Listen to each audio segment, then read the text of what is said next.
Good evening. I'd like to call to order our June 13th, 2024 regular commission meeting. Roll call, please, ma'am.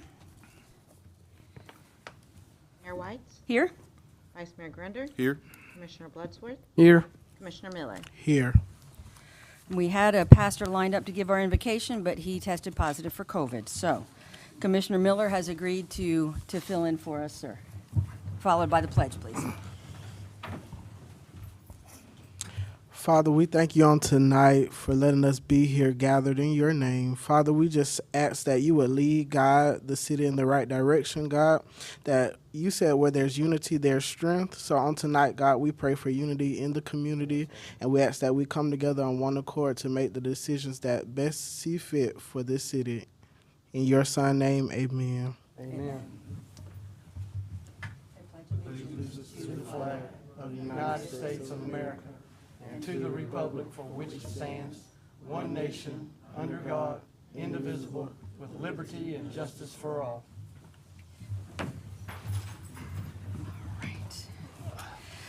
Next on the agenda is approval of the agenda, but we're going to have one modification to that agenda. We have one special presentation tonight. I make a motion that we approve the agenda with the modifications. Second. It has been properly moved and seconded that we approve the modified agenda. All those in favor say aye. Aye.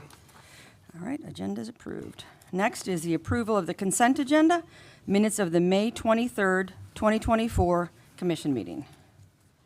Make a motion we approve the consent agenda. Second.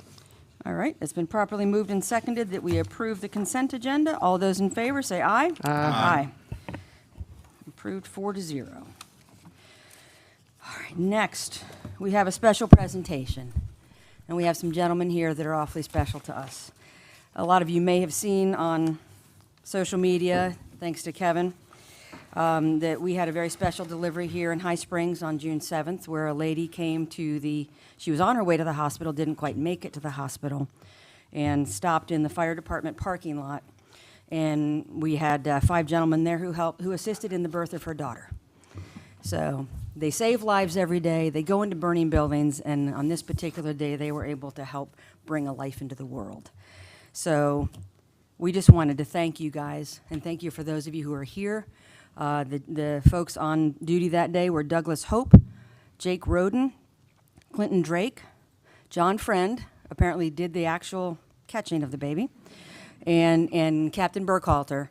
And we've heard that the 33-week-old term baby is doing well, and that mom is doing well.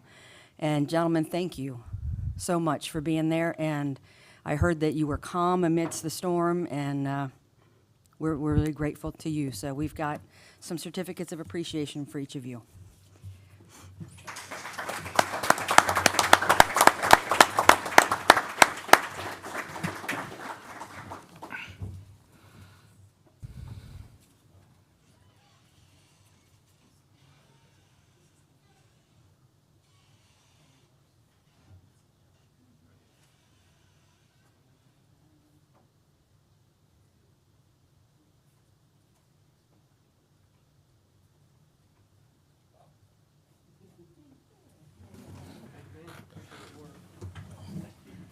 I heard you really got a taste for this, John. Yes, I appreciate it. Hey, good job, fellas. He does. Good job, fellas. Thank you. Yeah, yeah. No, not at all. I mean, I always make firefighters look better anyway. Anything I can do to help them out a little bit.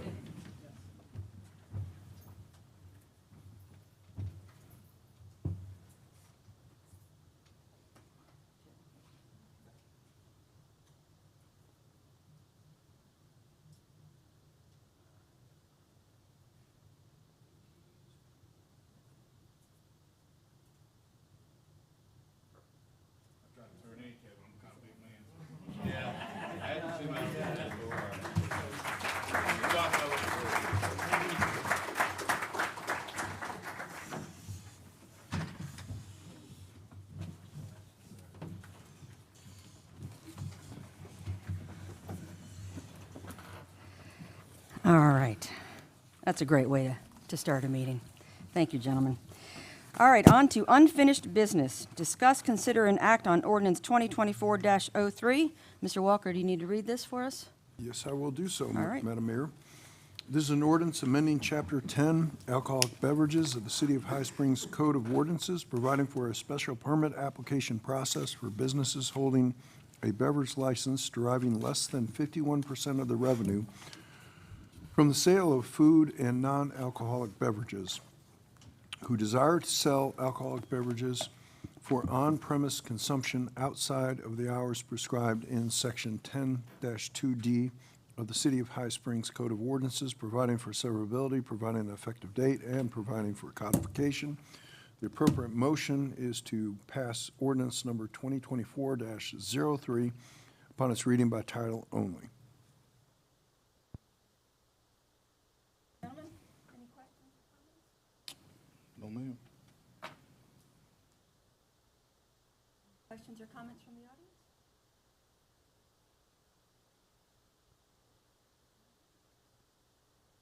Second reading, so we need a motion. I'll make a motion, we pass ordinance 2024-03. Second. Roll call, Angela, for an ordinance? Mayor White, Yes. Vice Mayor Grunder, Yes. Commissioner Bloodsworth, No. Commissioner Miller. Yes. All right. Ordinance 2024-03 passed 3-1.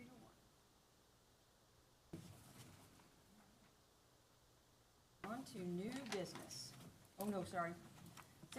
Citizens' requests and comments for issues not on the agenda.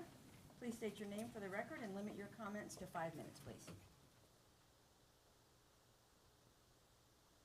My name is Jarrett Earlywine. I'm with QTAC Rock. I think I was here with you all a couple weeks ago.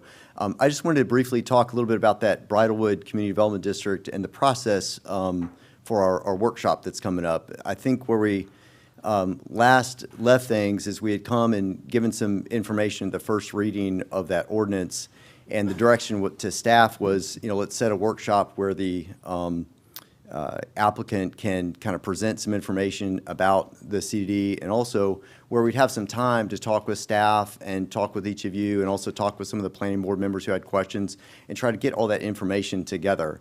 And I would point out too that in connection with that first reading, we actually did not receive notice that y'all were going to have that meeting, so we were not prepared to come and speak at that meeting. I think we got a phone call an hour and a half before. We never got an email or anything like that letting us know what the dates were, so we were a little caught off guard in getting prepared for that. So we appreciate the chance to communicate further. We have reached out and tried to set some meetings with staff. Those have not come to fruition. The other thing that happened is I thought one of our key people, Chris Potts, our engineer, he couldn't make it at last minute notice for the first reading. I thought he had a head cold or something. Well, it turns out he has a much more serious illness, so he's out of commission for a few weeks. I think that staff has planned a workshop for next Tuesday, the 18th.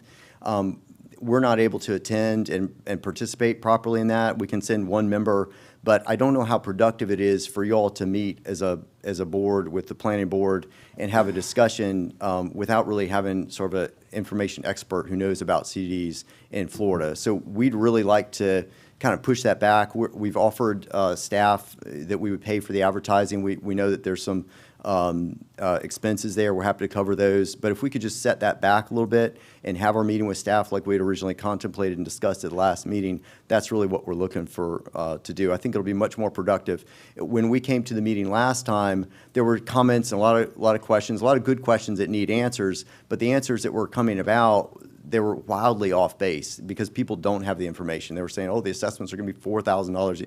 No, none of that's true, right? And so I don't know that having that same group that doesn't have the information get back together and talk about it is super helpful without us sort of providing some of that information on the front end. Obviously, you guys are going to want to truth check some of that, but we're just trying to have a conversation, educate you all. I think that's what you guys asked for, and so we're just asking for that to be pushed back so we can participate more fully in it. We've already advertised that on the calendar? I know that a couple of people have asked me about it. We have. Okay.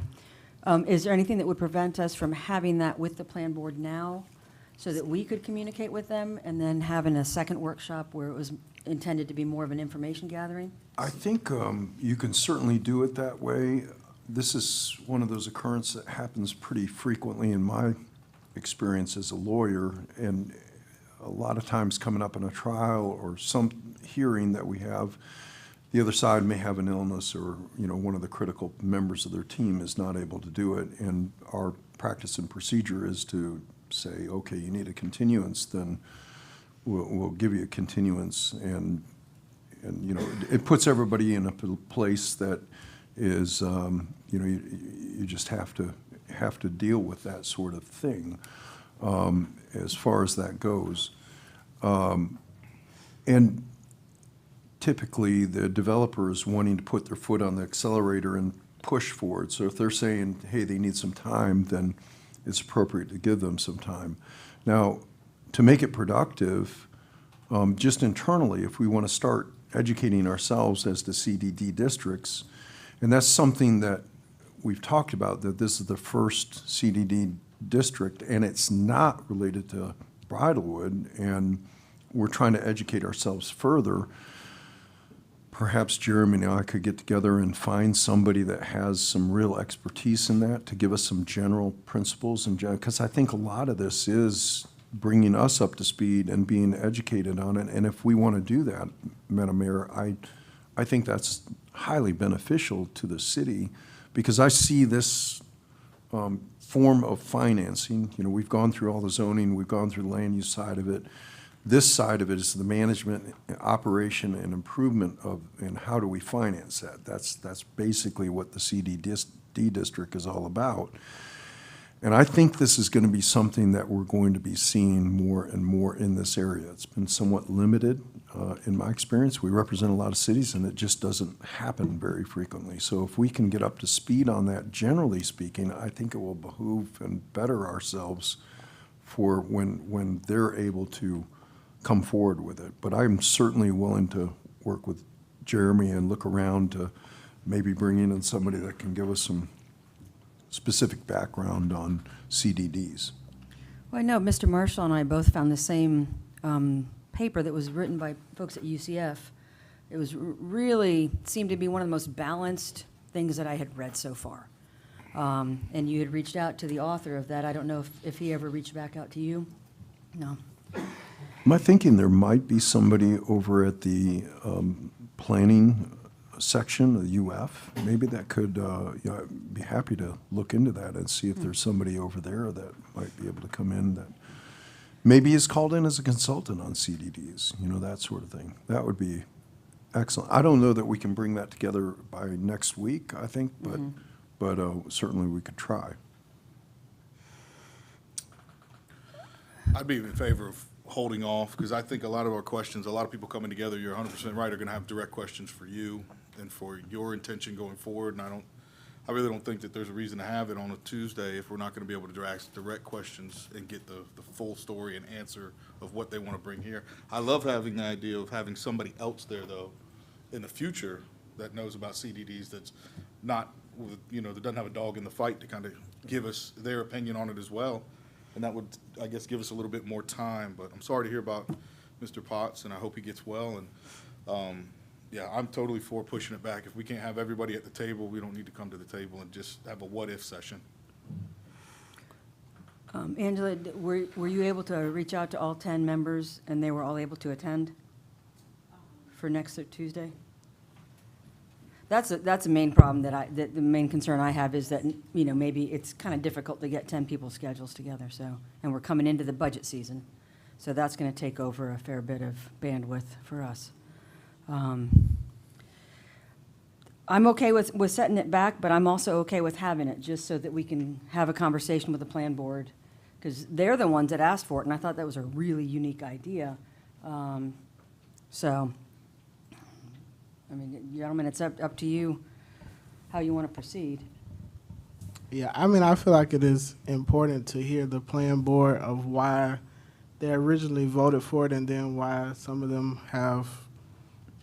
wouldn't vote for it again if they was to have to vote for it. So I think that would be good to hear what made them change their minds. Mm-hmm. So I think it would be good. Mm-hmm. Understand, Madam Mayor, that this next if we have a meeting on a general subject of CDD districts, that we would not be able to talk about this particular matter without them being present. So that would be something we Understood. would have to stay away from. Right. Any particulars, any discussion whatsoever about Bridlewood. We won't be able to do that. So we need to push it back. So if we had a workshop and they were in attendance, then we could speak about it specifically. If they were in attendance? Yes. Yes. If So- they're there and they're participatory Okay. but if they're not there, then This is my suggestion would stay away from any subject matter of Bridlewood whatsoever. And I don't mean to intervene in your all's discussion. The one correction I would make is we will make, I think Kelly will be able to be here next Tuesday if y'all just decide you have to have it. But my point is, she's only got some of the information, and we really need to have our whole team together. And we'd also like to sit down with you guys, individually, especially staff, and kind of talk through the workshop and the dynamics. And I think to your point too, which is a good point, hearing from the planning board is important, but I didn't get the sense from their comments that they had made up their mind to change their mind. I think they wanted to also get the information, right? So I think having the workshop where everyone can kind of talk about it and get the information would be the first step in our mind. And honestly, we'd like to be, the last time we came here, we didn't have any notice, and so we weren't prepared to fully discuss it either. And we're just trying to have a conversation. So to the extent we can do that, we'd appreciate being able to fully participate. Okay. I would be careful about my comment, but Kelly is Realtor, and she's not a CDD expert. She would be Right, on the that's right. CDD board. She will be on the board, but that's far different than being a CDD expert. So does that change the quasi judicial nature of it, that we still couldn't talk about it specifically if she were here as a I prospective would- CDD board member? I would want to stay away from that. Unless they have their team here, it's not a good idea to have that kind of scenario. Okay. Gentlemen? I mean, if we can't talk about Bridlewood, we can push it back. That's fine.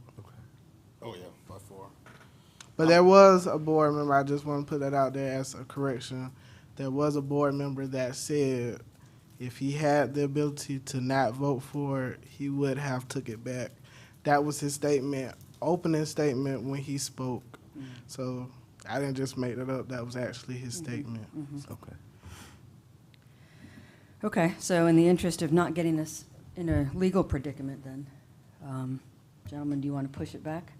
I make a motion to push it back, because if we can't talk about it, I don't know what we're gonna be doing here. There'll be a Right, meeting to right. have a meeting second. Right. Do we have to do that for a date certain, or since it's just a workshop? Okay. Okay, do we need to vote on that, or is that just? I Okay. think it'd be helpful. All right, so it's been moved and seconded that we push the workshop back for the CDD concept at a date to be determined, when the representatives from the CDD can be here. All those in favor? Aye. Those opposed? All right, so we'll. Thank you all push it so back. much. We're really grateful and look forward to talking with you further about it. Wish Thank Mr. you. Potts our best, please. Will do. Thank you. Good evening, Madam Mayor. Good evening, gentlemen. My name's Josh Highlander from Rise Construction Services. Some of you may recognize me. I represent the LifeSpring Church project, which is now in its construction phase, thanks to some help from the city getting through planning and approvals. We're now in construction and at the point of starting to go vertical. And one of the things we do in any jurisdiction we build is before we start making noise, we check ordinances and we check with city staff. In this case, we're getting ready to pour concrete, and we reached out to Alan, who we consulted with, and he said, we recommend that you reach out to Jeremy as the city manager to ask and inquire, what's allowed for construction sites, and is the ordinance the gospel truth, or is there any kind of exception for what would be permitted for construction?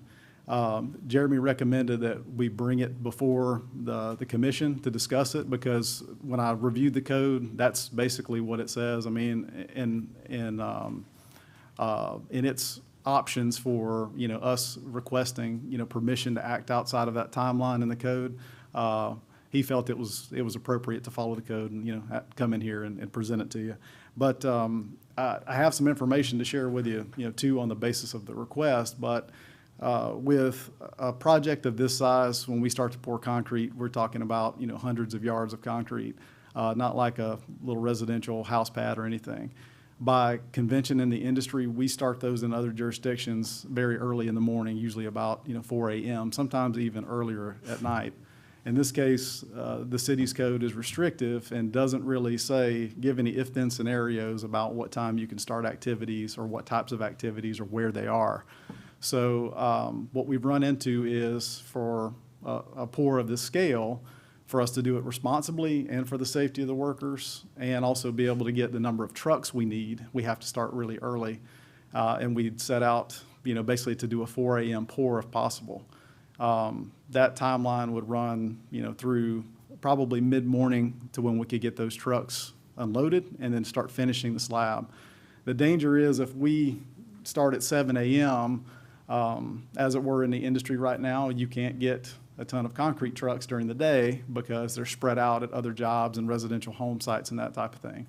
So it's a scenario where we could go from getting all the concrete we need in 3 hours or 4 hours to potentially pouring concrete and trying to work it all day long. And what that means for you guys is it's extended noise, certainly, throughout the day, but it puts our workers at risk. I mean, it was 100 degrees or so on the way here when I checked the temperature on my dash, and what we're finding is, guys are having to basically take more breaks and extend their days, and concrete is the one trade that once it starts, we cannot stop. We have to finish out the work in its entirety.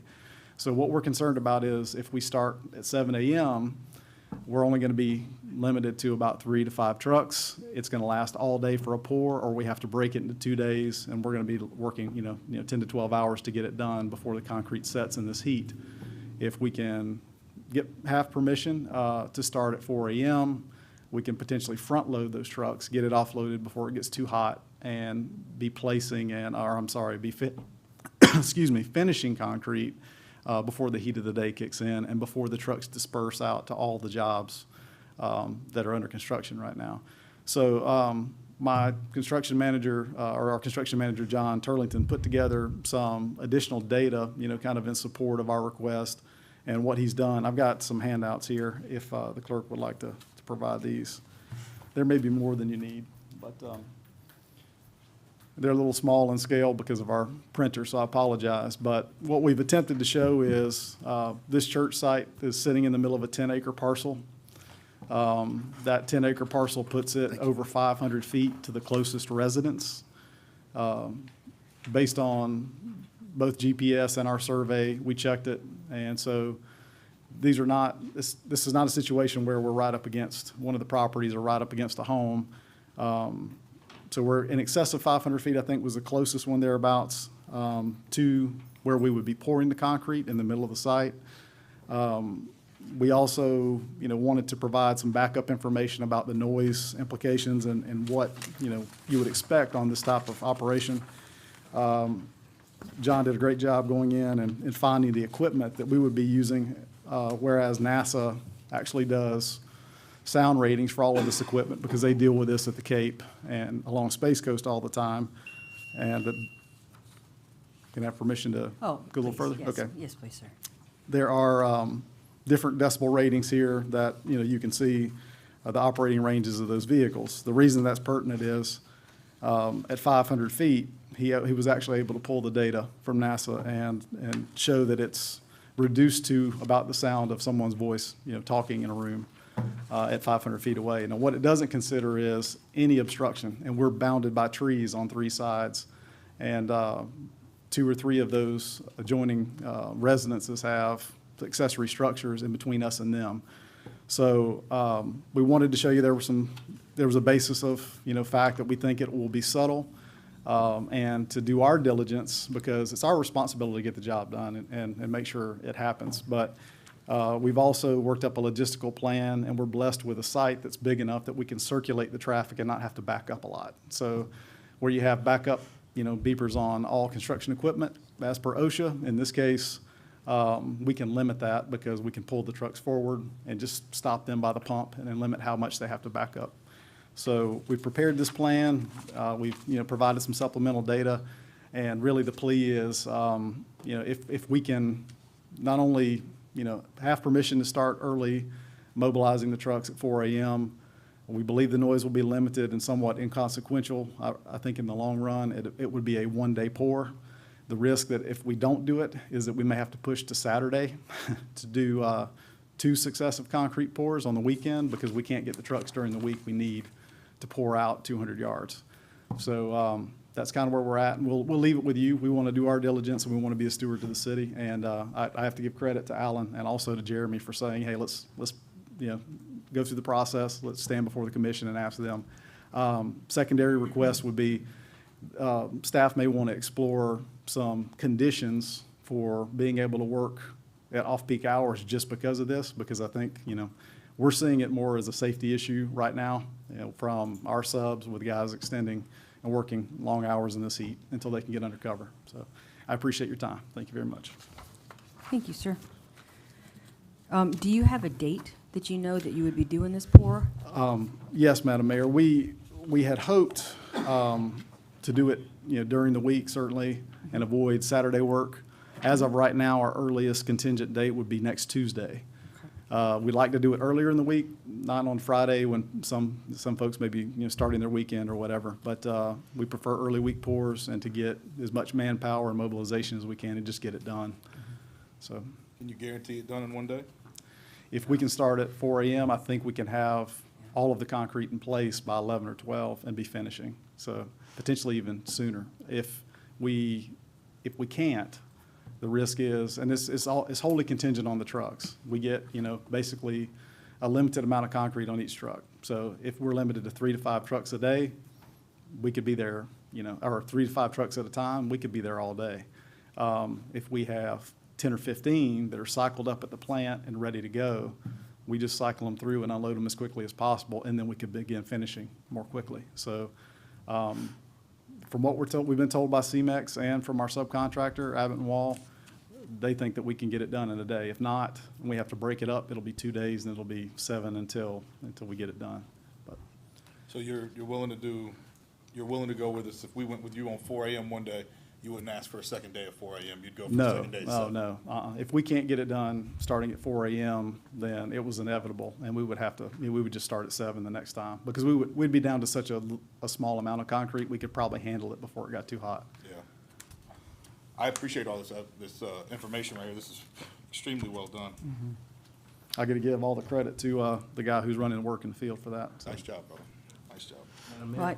I can't participate in this conversation because I'm the 656-foot distance, and the 502-foot distance would be my mother.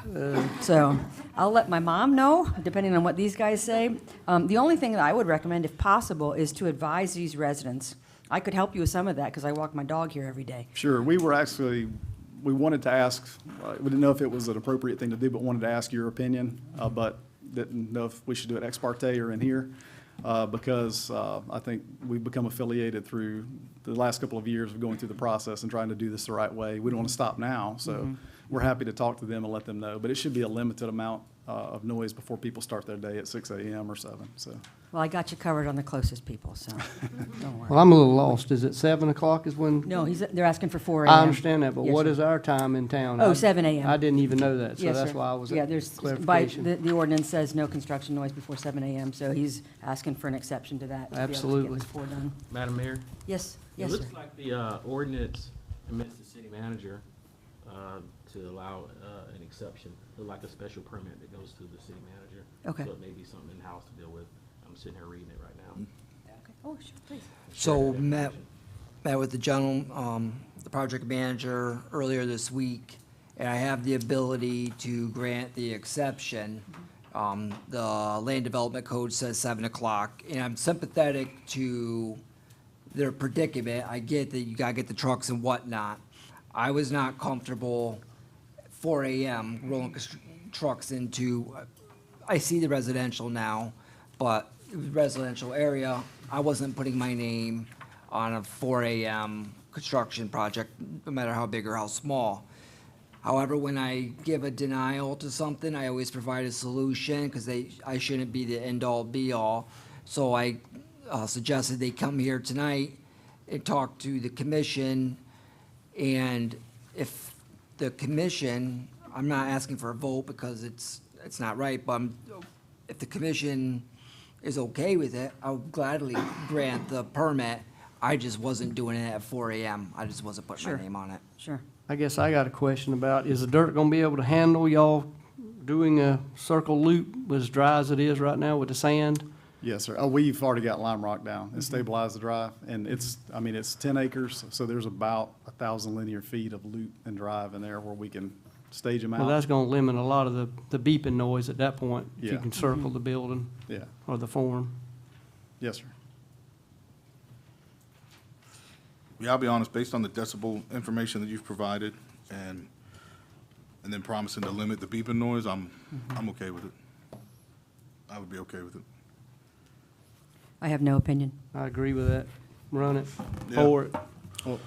Yeah, I If mean, if you want to get my cell phone number, though, from Angela, Certainly. you could text me. And like I said, these folks here on the southern border, I know them all, and I can tell them, hey, just so you know, tomorrow there's going to be, just to give them a heads up. Yeah. The folks in Tillman, I'm not sure whose houses those are, but I think that would go a long way. And certainly you coming to us with all this is wonderful, and I Sure. really appreciate it. I appreciate that. And thank you for your time again. And Jeremy, thank you for, clarifying. I know you talked to John, so I may have had the context of it a little bit wrong, but I It's appreciate okay. clarifying. You did well. So, hearing from the commission, if you want to get a hold of me Monday, I'll get you all taken care of so you can start pouring. Sounds great. Thank you very much. Hey, great you, job. sir. This is Appreciate it. awesome. This was good. Yeah, Yeah, wow, it's it was very really informative, good. though. All right, anybody else? David Lynch, National Public Radio recently had a 1-hour program on the opioid crisis. It stated that deaths from alcohol are increasing and deaths from opioids are increasing. And it stated that there might be a relationship between alcohol deaths and opioid deaths. There could be some kind of causal relationship between alcohol deaths and opioid deaths. So when the commissioners support and condone alcoholic beverages, they might be contributing to the opioid crisis. And also in the news this week, Marjorie Stoneman Douglas School has been in the news quite a bit this week. They're tearing down the area where Nicholas Cruz killed 17 people. Nicholas Cruz suffered from fetal alcohol syndrome. So this is what the commissioners are participating in when they allow High Springs Brewing to use the High Springs name to promote alcoholic beverages. Moving on to another subject, I just read in the paper that the Norfleets are developing 1,200 acres of land in Newberry. There will be 4,500 residences and 700 square feet of other uses, plus 250-bed nursing home. So in the article I read, other developments were mentioned, but I was in the National Guard with Ed Norfleet, so I know the Norfleet family to some extent. So too much growth is taking place. It's getting too crowded in this area. Thank you, sir. Anybody else? Hi, my name's Rick Testa. And I think what I've got to tell you all is pretty appropriate based on what he just said, all this growth and stuff. I got a happy story for you. June 8th, Saturday, were you all aware that was the first day our temperatures got over 100 degrees? Not a cloud in the sky and about 102 degrees at the post office in the parking lot. And somebody that looked a lot like me, I'm not going to give you his name, but he locked his keys in his truck. The truck's running, the air conditioner's going. And the guy's looking around in High Springs on a Saturday, and there's not a car in sight. The truck's running. It's 102 degrees. I looked around, and an SUV was I was looking around, and an SUV pulled up, and I walked over, and I had all my work clothes on. I looked like death warmed over, and the guy was probably thinking, here comes who knows what.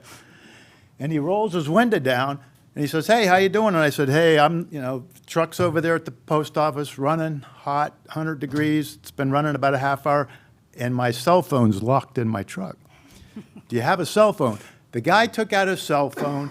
He stayed on his cell phone for a half an hour with me, standing in the parking lot. Well, he was sitting in the air conditioner in his truck. He was smart.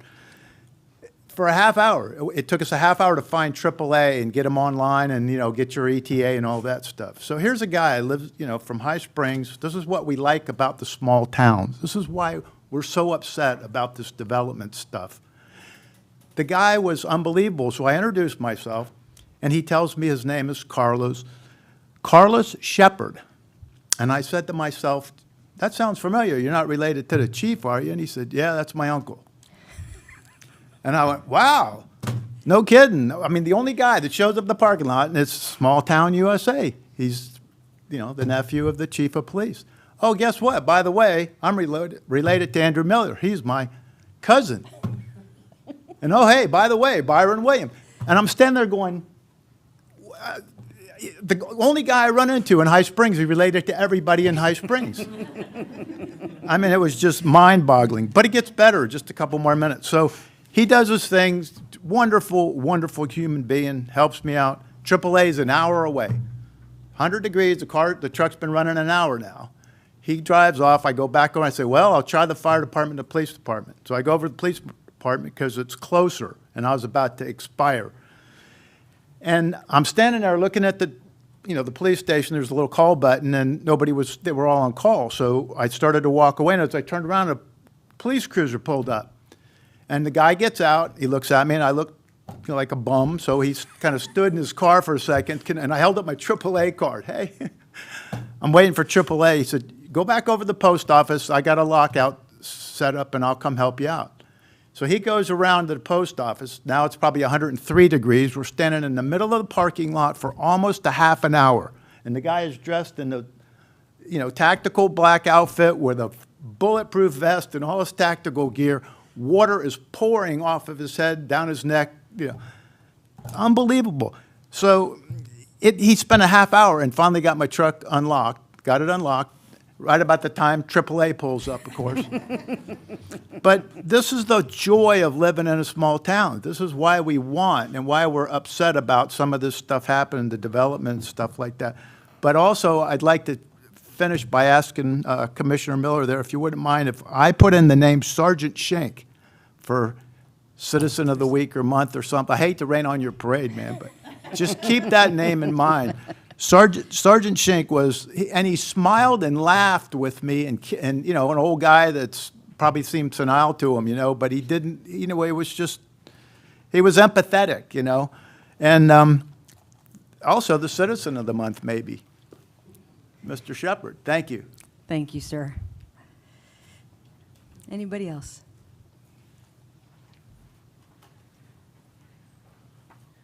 Good evening, Nancy Piety. I have an item that you guys might turn away, and that's okay if you do. I will wait it out. But later on tonight, you guys are talking about item 4, which is your charter information that you're going to put on a ballot. And I don't know if now's the right time. I would love for somebody to explain some of this. I don't feel like there is a very good public-facing explanation of what we are talking about when we are talking about this. Okay. And I don't know if that's going to be addressed there, or if you're just talking about language and what you're putting on. I think we can definitely address it when that item's on the agenda, so we can, yeah, absolutely. There's a lot there. It's a lot to digest, absolutely. Okay, so item 4 will take care of that. Sure. I'm in the wrong place, wrong time. That's okay. Perfect. Thank you. Thank you. Anybody else? All right, gentlemen, do you have any response, any comments? I just want to thank you, Mr. Testa, for sharing that. That's a great story. You know, it reminds me of when Vice Mayor may remember, I'm certain Commissioner Bloodsworth remembers September 11th, 2001. Commissioner Miller may not. But I also remember September 12th and who we were as a people. And High Springs is a September 12th community. And Chief's cousin, Andrew's cousin, and Sergeant Schenk are just a small part of that. So thank you for telling us about that. I appreciate it. All right, next, new business. Discuss, consider, and act on Resolution 2024-F, a resolution setting the election to fill City Commission seats 4 and 5 in the City of High Springs, designating the election for the 5th day of November 2024, setting the qualifying period, and setting the qualifying fees, providing for an effective date. Mr. Walker, is there anything we need to discuss other You than? did a good job of reading it by title Woo! only, so the All motion right, all should be to Well, pass. I should add there that the qualifying period is July 22nd at 7:30 a.m. to July 21st at 6 o'clock p.m. And it's Resolution 2024-F. Gentlemen, do you have any questions? Any questions or comments from the audience? All right, this is roll call, yes? I make a motion, we pass resolution 2024-F. Second. Vice Mayor Grunder, Yes. Commissioner Bloodsworth, Yes. Commissioner Miller, Yes. Mayor White. Yes. All right, on to the next new business. Do you want to read this one, sir, or do you want me to? go However ahead? you want to do it is It's okay. A-okay by me. If you want to, that's fine. I'm happy to do it, Madam Mayor. This is Resolution 2024G, a resolution of the City of High Springs, Florida, relating to the provision of fire service facilities and programs in the City of High Springs, Florida, establishing the estimated assessment rate for fire services assessments for the fiscal year beginning October 1, 2024, directing the preparation of an assessment roll, authorizing a public hearing, and directing the provision of notice thereof, providing an effective date. The appropriate motion is to pass Resolution 2024G. And for our citizens, this is something that we do each year. It sets the fire assessment. It's a different way of funding other than just simply the ad valorem taxes. And this allows us to raise funds for a very specific purpose. You receive the assessment on your tax bill just like any other tax, but it restricts the funding and the expenditure of the money to spending it on the fire department and the fire services and equipment and that sort of thing. The residential rate per dwelling will be $223. The commercial, non-residential property use categories, rate per square foot capped at 40,000 square feet. Commercial is 9 cents per square foot. Industrial warehouse is 2 cents per square foot. Institutional is 16 cents per square foot. Those rates are all set by our special consultant, Government Services Group, GSG, out of Tallahassee, and they study the tax rolls, they study the budget for our fire department, and they come up with a very highly specialized assessment, and that's how this is done on a yearly basis, Madam Mayor. So that is the gist of what it is that we're doing. It has to be done on an annualized basis, and the appropriate motion, as stated before, would be to pass Resolution 2024G. Gentlemen, do you have any questions?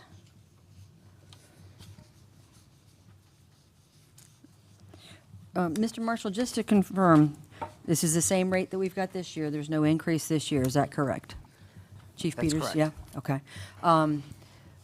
But there is a possibility that we could raise it next year to reduce the amount of general fund money that needs to be transferred to fire. That is a possibility, but it would depend on what the assessor does when they come in to do the assessment for next year. Okay, That's not something that we technically control. When they come in and do their assessment, they'll figure that out for us. okay, So yeah, it's possible. But for this year, it'll remain the same as it was last year. okay. And it is still acceptable to transfer general fund money to the fire fund, but there's been some talk that that might stop being the case. So if That's that, correct. if It's- that does stop. It's still allowable. Okay, okay. Madam Mayor, the hearing on the public hearing for the reimposition of the annual fire services special assessment for provision of fire services facilities and programs within the city of High Springs. Hearing will be held at 6:30 PM on August 10th, 2023 in these commission chambers. It'll be July 23718. 25th. I think it's July, that's last year's, it's July 25th. I saw Yeah. that somewhere. Thank you, Angela. Okay, I'm sorry, I passed out a new one, it's July 25th okay, at 6:30 in the commission chambers. okay. Okay. Any questions, gentlemen? No, ma'am. Okay. Any questions from the audience? Thank you, Chief. I'll make a motion, we pass resolution 2024-G. Second. All right. Commissioner Bloodsworth, Yes. Commissioner Miller, Yes. Mayor White, Yes. Vice Mayor Grunder. Yes. All right. Next, discuss, consider, and act on Resolution 2024I. Madam Mayor, this looks like the most important piece of business for us this evening. It's the approving the Boy Scouts lease. Resolution 2024I, a resolution of the City Commission of the City of High Springs approving the lease between the City of High Springs as landlord, the Boy Scouts as tenant for certain premises located at 19460 Northwest US Highway, 441 High Springs, Florida 32643, authorizing the mayor of the City of High Springs to execute the lease on behalf of the City of High Springs, providing for conflicts and providing an effective date. The appropriate motion is to pass Resolution 2024I upon its reading by title only. Gentlemen, any questions? I know that there had been talks about, and I think Commissioner Bloodsworth might be able to answer this for me. There were talks about AA coming in and utilizing some of that space as well, That's correct. and that's going to be free to them to use, right? That's correct. All right, yeah, that was my only concern is if they got charged. No, sir. Okay, and then it doesn't affect the women's, or the garden club, excuse me, at all, right? No, I don't see that being listed here, so I was a little wondering about that. But the Scout Hut, and I think Jeremy has a letter from my wife doing some background on it, was built, the Rotary built that building to add on to the city building, and they cannot own brick and mortar. So that's how that all transpired years and years ago. Should have asked my daddy then, I bet he was in Rotary then. The city of or the Rotary of High Springs was the oldest sponsor of Boy Scouts in the state of Florida. High Springs City Rotary. Really? Yeah. Wow. Wow, At least that's the information that was given to us. that's cool. Well, Mr. Marshall, I appreciate you getting this going, because we've got a lot of different properties out there that haven't had formalized leases, so I really appreciate this. Any questions from the audience? Well, and I'm glad to make the motion to pass resolution 2024-I. Second. You're busy tonight, Angela. Commissioner Do Miller. I need to vote on this? Okay, yes. Commissioner Miller, Yes. Mayor White, Yes. Vice Mayor Grunder, Yes. Commissioner Bloodsworth. Yes, I'm sorry. Here. All right, resolution passes 4-0. Next on the agenda, number 4, discuss, consider, and act on ordinance 2024-04. Madam Mayor, this is an ordinance of the City of High Springs, Florida, calling for a referendum question to be placed before the qualified electors of the City of High Springs in the next general election, which is scheduled for Tuesday, November 5th, 2024, providing charter referendum questions, determining whether to adopt the proposed amendments to the charter for the City of High Springs, Florida, providing for a full text of the proposed amended charter for the City of High Springs, providing for the requisite ballot language, and providing for repeal of all conflicting ordinances, and providing for severability and an effective date. The appropriate motion will be to pass ordinance number 2024-04. And if you'd like, I'll go ahead and give a very brief synopsis of each one of these charter changes. We do have at least 3 of our charter review members in the audience. And you all, with your permission, Madam Mayor, if any of them want to come up and supplement what I say, you were at most of the meetings of Yes, the sir. charter review. Yes, sir. And we had a very talented group of ladies that participated. And one gentleman. And one gentleman, that's Yes. right. And so we had a lot of talent at the table, so if there's anything that you all want to add, please feel free to do so. I'll try to summarize it. Please, thank you, sir. Very quickly for you. The first item is section 1.02, and the future land use map 1 and 2 of Florida High Springs Comprehensive Plan 2000 to 2010 is, of course, very out of date. So what we did was we changed that language to be the corporate boundaries of the city shall be as they exist on the date of this charter. And then any annexations that we do, you can't change your boundaries by a charter amendment. It has to be through voluntary annexation. So as provided by law, if we want to add on to our city, then we will add on via the annexation process. Section 2.01, again, this is a bit outdated, had a number of commissioners that were members of the city commission back many years ago. And so we changed it from the names of the commissioners to seat 1, current term ends November 2026, seat 2, November 2026 ends, seat 3, November 2025, on and on. So, and of course, we have a couple of we'll see in just a moment the resolution calling for the election. So we have seats 4 and 5 are going to be up for November of this year. So we changed it so it's more in keeping with that concept. Section 2.02, it's the candidate that receives the majority of the votes. So it's a plurality win that happens here. We don't have a runoff. The idea was that if we had runoffs, we are close to the nickel on our budget, and we feel it better, the review board felt it better to have a plurality and not have a runoff system because special elections cost some money, and whoever wins the majority during that election is entitled to be elected. Now, another interesting thing is you always wonder what happens if there's a tie vote. And I've actually been in the process where there is a tie vote, and it says in the law that the winner shall be determined as by lot, L-O-T, by lot. What does that mean? You look that up in the law, and it says flip of a coin. You can draw straws.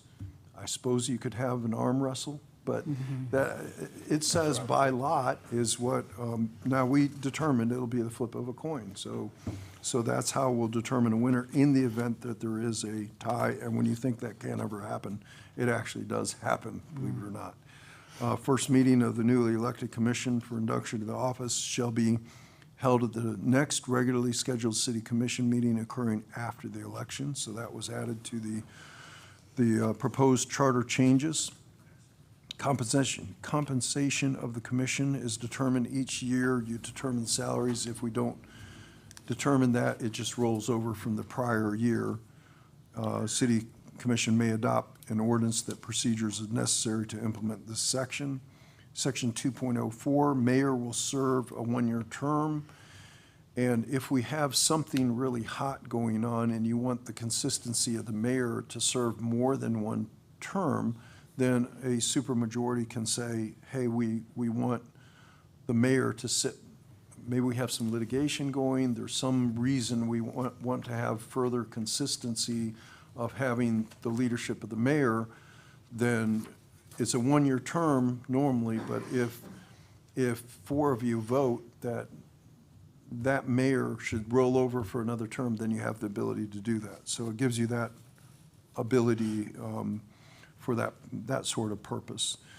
The commissioner-employee relationship under section 2.06, the commissioners may discuss with the city manager any items of business, but it more delineates that the manager runs all the employees, runs the city business runs through the manager, and no commissioner, no elected official shall tell the city manager how to do the management of the city individually. So you collectively have to tell him in a vote of this board, hey, we want you to run the ship this way, whatever that is, and it basically says stay out of the personnel type matters because that's reserved to our city manager. And in the event there's a problem, then you can censure a commissioner. If a commissioner is going off and doing something that is inappropriate considering the provisions of the charter, then you can vote on that, and it's a statement of disapproval of those actions, basically. That's what a censure does. Section 2.08, city commission meetings. We just tightened up the language on notice to 3 days' notice to the public of when we're holding our meetings, and that brings the provisions of the charter more in keeping with Florida law. 2.09, forfeiture of office. If the commissioner or a member of the commission lacks at any time of office qualification for the term, then they'll be removed. Violates express prohibitions of the charter, convicted of a felony crime. And again, that's a conviction. You can be charged with something, but proven guilty is the standard. Miss 3 consecutive regular scheduled commission meetings without an excuse or being excused by the commission. If any of these events shall occur, then quasi-judicial hearing, meaning that we'll implement the rules of court essentially and have substantial competent evidence to be brought forward. And of course, whatever is going on there, the commissioner that is alleged to have done something inappropriate would be subject to removal in the event that such a matter went forward. You're going to have substantial and procedural due process in that process, and the member may be declared to have forfeited his office, his or her office, by a supermajority vote of the commission. We deleted under section 3.01, the office of the city manager and the city clerk may be combined in the same appointment. The reason behind that was that Angela handles so many things. Your manager handles so many different things. They both have very important responsibilities and duties, and the Charter Review Commission felt that it was very important to have a clerk, a separate clerk, and a separate city manager. Maybe the best example of that is Angela took on a lot of duties just recently when we went through executive officer change. So she handles a lot of our public records issues. So in our system of governance, the city clerk has become more and more important to the running of the city, and I think the Charter Review Board recognized that and said, hey, we like that, we want that, we want to keep that. We don't want that combined into one executive officer. I do have a question while we're right there. So if we ever experience that again with a city manager, will she not be able to fill in with this She would ordinance? be able to fill in, that she would be. But to your point, if you combine, let's say some future city commission combined that into a single office, and then the city manager / clerk leaves, you're without a major element of your executive staff. So that, I think your Charter Review Board recognized that and said, we don't need that and don't want that. So that was the reason behind the deletion of that 3.01 provision. Next section is 3.04, city manager powers and duties. This is recognizing that sometimes it's difficult for your city manager who comes here to find residents. You know, we've been pretty tight on our residents, you know, what's available for them, at least in the past. Maybe that's going to change, but in the past, it's been hard to find a residence that is suitable for the manager and his or her family. So they're going to gain their residency in the city within 12 months, but if they can't do it for whatever reason, and it's a good faith-based reason that they cannot, a supermajority can say, look, we're going to give you an extension on this, on the residency, finding a residency in the city. City manager may discuss with any member of the commission any manner of city business, but shall not act on direction or orders from a single member. You got to have the majority say, hey, we want you to do thus and such, whatever that is. Next is section 4.03. Candidates to the office of the city commission for appointment to fill a vacancy shall have maintained a primary principal physical residence for a year. So you have to be a resident of the state of Florida, United States, of course, state of Florida, and the city of High Springs for more than a year preceding the qualification. Got to be a registered voter of Alachua County, maintain voter and registration cards throughout their terms of office. Public notice, which is 4.04, there's a new provision in law that you can do public notice online. So we allowed for that possibility to happen. Otherwise, notice is as traditional in a newspaper of general circulation. 5.02, we slightly changed the solemn, the oath of your officers when you're swearing in, that you're not precluded from holding office to pursuant to Article 6, Section 4 of the Florida Constitution. Idea is some people may run for office and have been convicted of a crime, and you can have your rights restored, but you have to actually go through a clemency procedure. It's a form procedure, and typically but there's a two-step process that people have to go through in order to be qualified to hold office. And this is telling that person, hey, if there was a conviction in the past, you have to make sure that you've gone through that process as well. So that's basically what that does. Section 5.04, if you have extra money in the budget, then that can come forward and by ordinance make supplemental appropriations for the year. But by the same token, if you're not going to have the abilities, you're not meeting your budgetary, the revenues are down for whatever reason, we're back in a 2008 recessionary type environment, and for whatever reason, license fees are not coming in, other fees are not happening, building permits are not happening, then the city manager, the finance department needs to come in without delay and say, hey, we've got a problem here with our budget.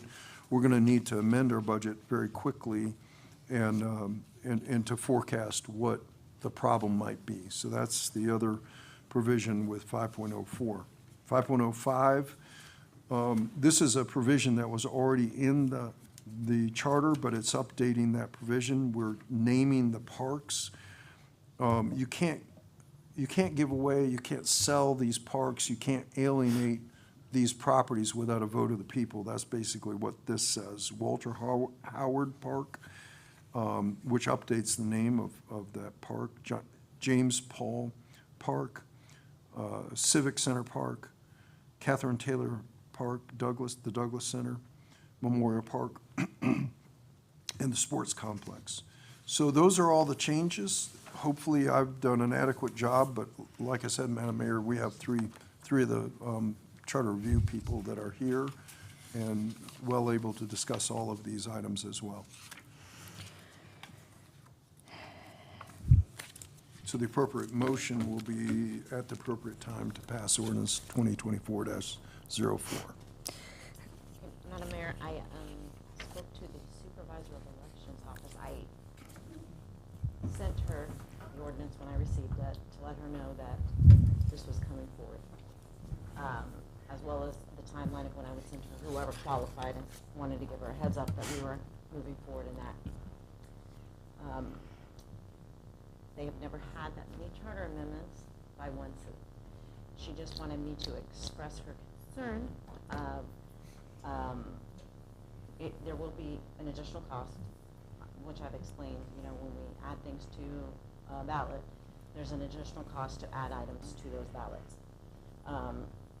This is going to be costly because we have so many and it's gonna go on duplicate pages.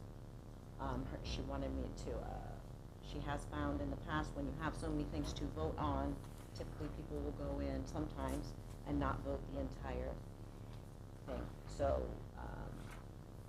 we do have options if you don't want to do all of them and do parts of them, because there are some other items that everyone has to vote on, constitutional amendments, those kinds of things. So the ballot will be quite hefty for our city residents. When they go to our polling places, they will have separate ballots than people coming in to vote in our precincts from the county or wherever. So she just wanted to bring that. It will be lengthy for our citizens to vote on all these 15 things plus all the other things they have to vote on, and sometimes they won't complete those. So if that was a concern of yours, that could be something to take into consideration. The option we would have, if you didn't want to do it all on this ballot, is we could hold a special election just for the charter amendments at a separate time, but that would have to be maybe January. I just wanted to give you that information. She called me about this on Friday. Well, you and I spoke about this, so I'm somewhat aware of what you're talking about. With next year's election, it's just a City of High Springs election. Is that right? November, we have one seat. Right. That comes up. Yes, and so if we had two people qualify, then we would have a city election, and it would just be a city election. And yes, then we could have other charter amendments, yes. Procedurally, Mr. Walker, would it be, I mean, because I understand what Ms. Stone is saying about people just, they're not going to pay attention when they get to number 10, and I would hate for that to happen, because there's so much work that went into this. Would it be possible, without having to go through the whole charter review process again, for the commission to say, hey, we want to make sure we hit these high points now, and then hold some of them over for next year? Would we need to go through any additional process to do that? No, if you decide you want to push it to another election period, whether it's this general election or the next general election, that you certainly can do that.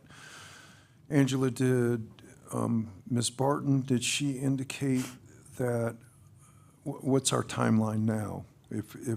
So, and the reason for my asking this question, I've done it both ways. I've had where we've been very specific about the charter amendments and had specific sections that we do it. And the reason for that is I like Amendment 1, 2, 3, and 4. I don't like 4, 5, and 6 or whatever. So it gives the voters the option to elect all of them and pass all of them or Okay. segregate them.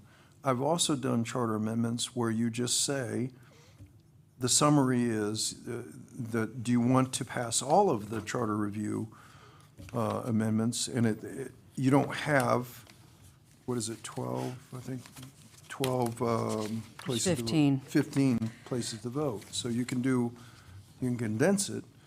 I'm glad our charter review board members are here, because these are kind of questions that would be very pertinent for our charter review board members as well, in my view. So then what you're saying, I just want to make sure I understand your direction here, is that we could potentially, because I'm looking to see, there's the most in section 2, and then 3. Would we be able to say, combine section 4.03 and 4.04 to a single line item? Yes. Would that help, do you think, in cost? Or You could do that. That is, we've done that before, where we just say, do you wish to accept the charter review? And we'd come up with the language. If we're going to do that, we need to not pass this tonight. We're going to need to work on the language, but. do we have time to make those kinds of changes to get it on the ballot? Well, yes, because while qualifying's not, I'm not even going to send our whoever's running on the ballot until after the Thursday of qualifying. So got to advertise because it's an ordinance. Right. So Well, How the many name of the item- ordinance wouldn't change. I'm sorry, go ahead. Oh, I'm sorry. How many items does she recommend to have she on the didn't give me ballot? that number. She just said that that was. Do you know how many we did in the past? Like, It wasn't, no, I don't think there was a lot. There might have been 2 or 3. There wasn't. okay, so Not it's at a the same so it's a time. big difference. Okay. Mm-hmm. We haven't had a charter change in quite some time. Right. I don't remember when the last one was, but it's been a 10 while. years or more? Yeah, oh, yeah. 10 or more years? My dad sat on it last time. That's how long it was. Yeah, because I mean, what I'm seeing is like item 2. Like, we could get rid of that. Like, it's okay for us to have the same names. They may be old names, but that's Right, not important. right. We can't just put it down to, I like the idea, just if we voted all in as accepting all of it, then why don't we have the citizens vote just the way we did on accepting all of it or none of it? Well, they have to see the language. The language has to be on the ballot. How much are we so. talking here? They could not give me a number because that for the general election, they require, they go out to a vendor, and they didn't have time to get me quotes for that. But if we didn't pass it tonight, Angela, and we came back with language that was acceptable to Kim Barton and to the commissioners, I don't mean to infer that she's not accepting this, you know, but Right, that. no, she didn't say anything about that. That She- reduces the number of times that the voter would have to vote. If we were to do that, we have sufficient time to get an ordinance passed and get it on the ballot for November.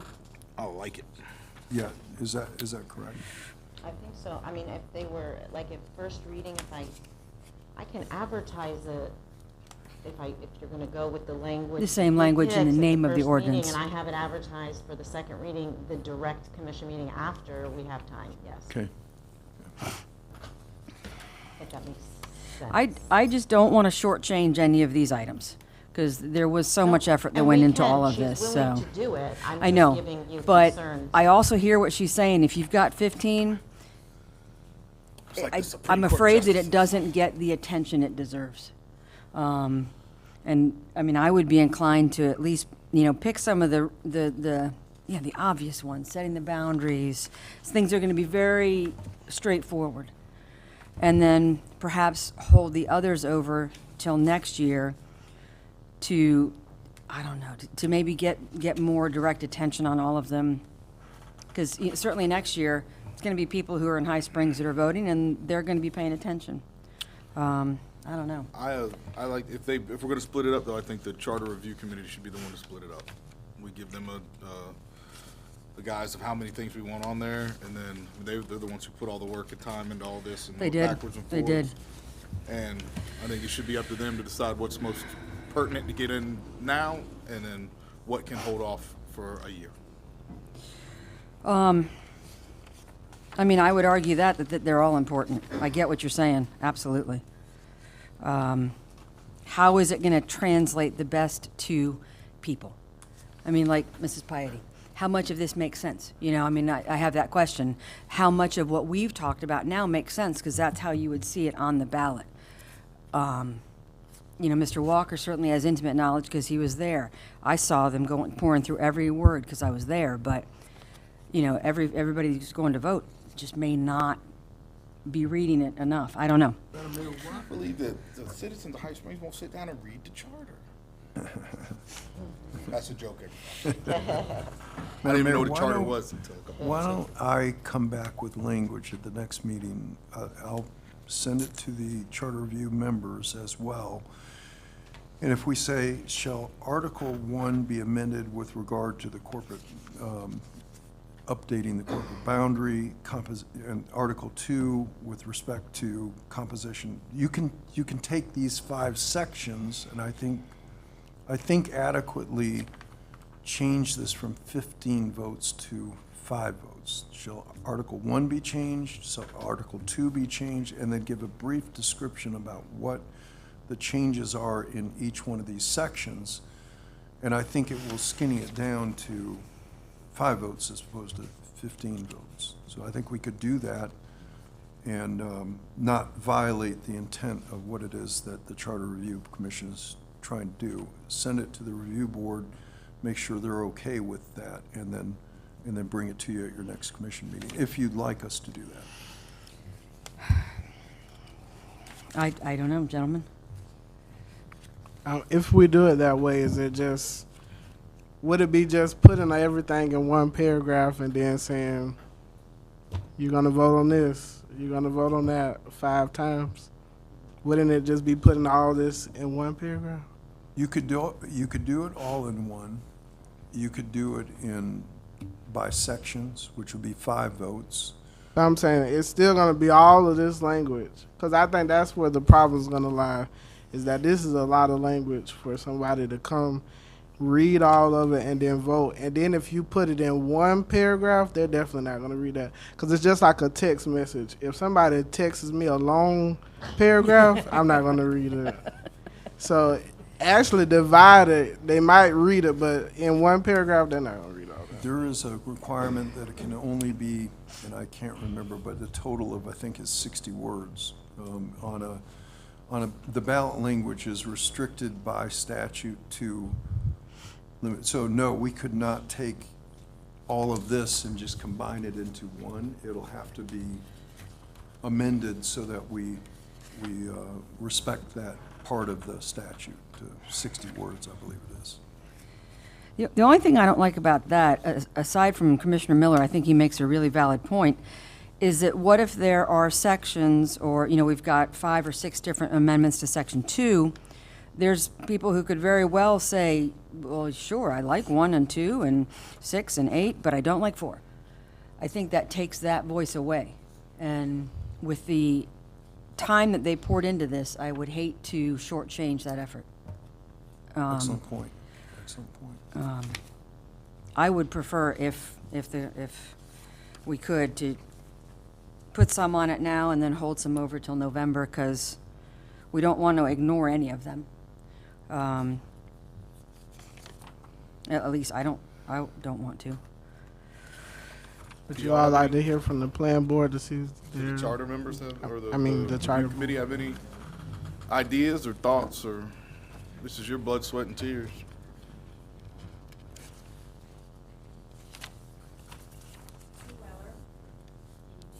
Commissioners. Of course, we would, as a board, would love to see this all on the ballot. As was indicated, we've put a lot of work into it. We think it's important. And I think that if we were going to do it in some other way, then it would need to come, at least for us anyway, to take a look at it and see how it was going to be done.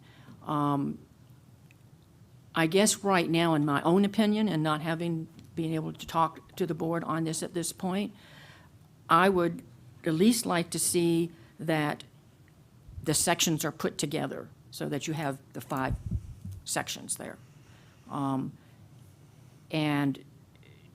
again, that is something that I think that the charter board needs to discuss, because I'm not sure how they feel at this point on that. So what you're saying, if I can just clarify, is you'd like to have, if we split it up into 2 different elections, you'd like to have all of one section at one time? No, I'm not saying No. 2 different elections. Oh, okay. I'm saying on the upcoming election. Right. That it's on the ballot as the sections be put together as the attorney indicated. Oh, so section And it is, 2. and talking to Danielle today, it was 75 words Okay. on that. So you would want section 2 to be concatenated into a single paragraph? Correct. So that would take away the ability for somebody to say, I'm good with 4, I'm good with 6, It I'm not might good be, with 8. yes, true, but I just, I just looking at, we want to get this, we think this needs to be done. We believe it needs to be done. But again, that's my opinion. Okay? I mean, the others may say, fine, split it, put it, some on this some on this ballot, and some on the next year's ballot. Okay? I say we let the attorney take a crack at it and get it to Ms. Weller. And Ms. Weller, can you get with everybody? Do you have the ability to get with all the members and have a conversation? They'd have to have a meeting. Would they not have to schedule a meeting? Yeah. And then what happens if the verbiage that you bring back we're not in favor of? will we be missing the date if we wait that long? We may, I have to call Kim and find out. I do have a question, because in our charter, the way it reads currently, the Charter Review Board actually sunset, right? After they make the recommendation to the commission, it sunset after so They many did, days. you're right, Yeah. you're right. Yeah.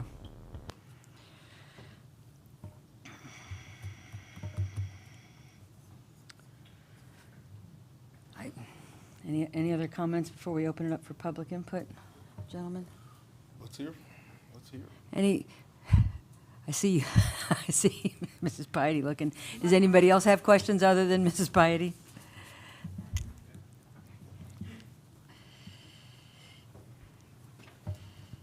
Okay. Do I have to state my name again? I feel like No, ma'am, everybody I think knows. we know. Okay. Again, my 2 cents, and clearly I was not involved in any of that, have no idea.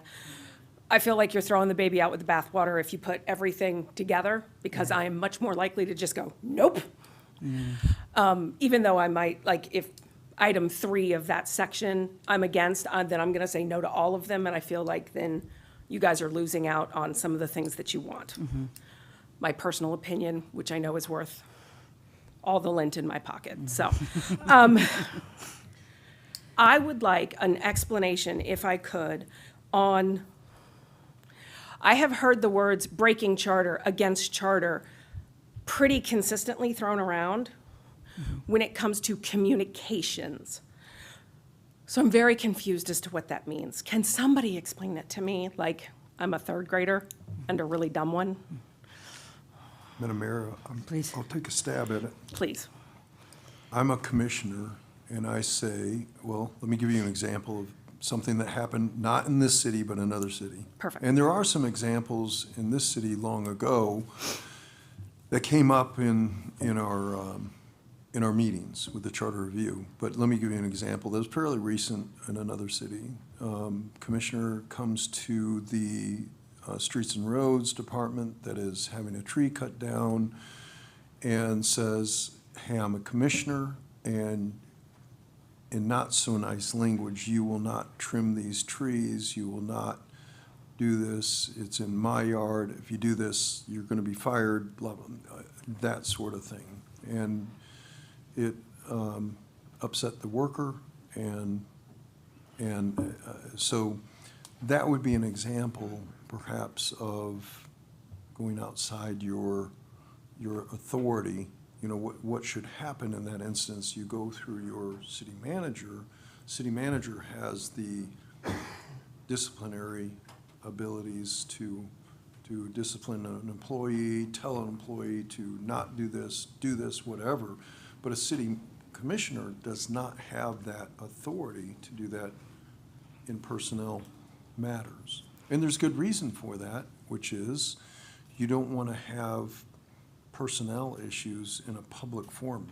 These are private matters that are best served by a manager dealing with an employee, not in a public meeting. That's a terrible place it's an embarrassment potentially for the employee. So that's really kind of a foundation. That's one example maybe of what it is, but that's the idea behind that provision. It has to be, your manager is entitled to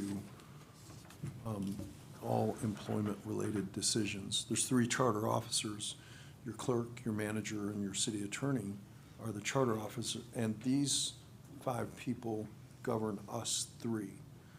So they are our bosses, but he's the boss over all the employees.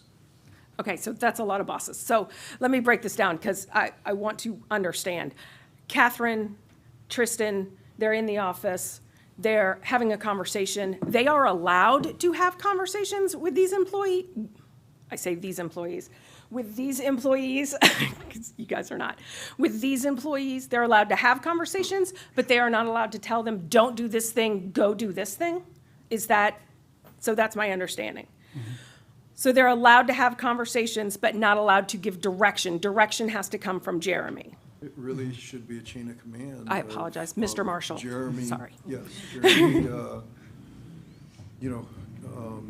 Mr. Manager, I would like you to do thus and such. And the manager can say, no, that takes 3 votes for me to do that, or, hey, that's a common sense thing and it's within my purview to do that. You know, that's really his election at that point. Okay, so then I think my follow-up question is, if it's not a direction, let's call it a fact-finding mission. Wayne decides he wants to go out and talk to, I don't know, Chief Shepherd, wants to have a conversation about his needs at the police station and say, hey, I understand that you need long guns, you need more training, whatever it is, and wants to go on a fact-finding mission. That is also allowed and is not required to check with anybody or do a discount double check with anybody else. If it was a question asked of me, my advice would be go through your city manager. You know, before you start even fact-finding, but that's more, you know, Jeremy's way of running his business, his shop. You know, he is going to, and I've seen city managers who are very, very staunch about that, and others that are not quite so much. So but an elected official, if they ask me that question, I would say, go through Jeremy. If you need some information, then involve your city manager in that fact-finding mission. Now, there may be a reason why you don't involve the city manager for some reason. You know, maybe it's the assistant city manager that you go to. You know, it's kind of, there's not a one-shoe-fits-all situation for every occurrence, but that's how it would be put together.